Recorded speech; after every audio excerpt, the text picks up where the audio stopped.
ಇದೆ ಬೆರಳು ಅಂತೇಳಿ. ಇಲ್ಲಿವರೆಗೆ ಅದನ್ನು ಹೇಳೋದಕ್ಕೆ ಹಿಂದೆ ಮಾಡ್ತಾಯಿದ್ರು ಜನ ಅಥವಾ ಇವರು ಶೋಧಕರು, ಸಂಶೋಧಕರು.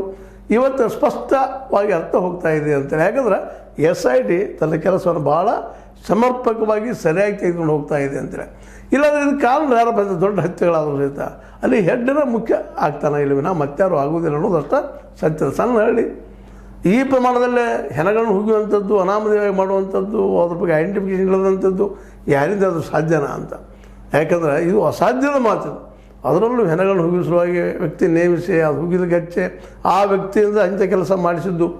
ಈಗಾಗಲೇ ವ್ಯಕ್ತಿಗಳು ತನ್ನ ತಪ್ಪೊಪ್ಪಿಗೆ ಒಪ್ಕೊಂಡಿದ್ದಾರೆ. ಕೆಲವೊಮ್ಮೆ ಭಯದಿಂದ ಹಿಂದೆ ಸರಿದಿರ್ಬೋದು, ಮತ್ತೆ ಸುಳ್ಳು ಹೇಳಿರ್ಬೋದಿಲ್ಲ ಅಂತಲ್ಲ.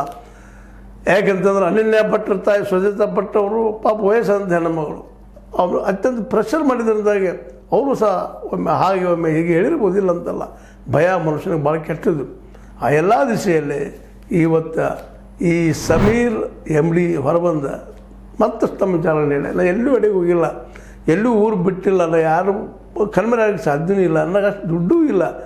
ನನ್ನ ಬ್ಯಾಂಕ್ ಖಾತೆಯಲ್ಲಿ ಎಷ್ಟು ನೋಡ್ರಿ, ಬ್ಯಾಂಕ್ ಖಾತೆ ಸಬ್ಮಿಟ್ ಮಾಡಿದ ವ್ಯಕ್ತಿ SIT ಕೈ ಸರಿಯಾಗಿ ನಮ್ಮನ್ನು ಎನ್ಕ್ವೈರಿ ಮಾಡ್ತಾಯಿದ್ರು ಅಂತ ಸತ್ಯ ಬಿಡಿಸಾತ ಇನ್ನಷ್ಟು ವಿಶ್ವಾಸವನ್ನು SIT ಮೇಲೆ ಬರೋ ರೀತಿ ಪ್ರಯತ್ನ ಮಾಡುವುದಲ್ಲ. ವಾಸ್ತವ ಹೇಳಿ ಇವತ್ತು ಸಮೀರ್ ಇದ್ದಂಥವ್ರು ನಾನು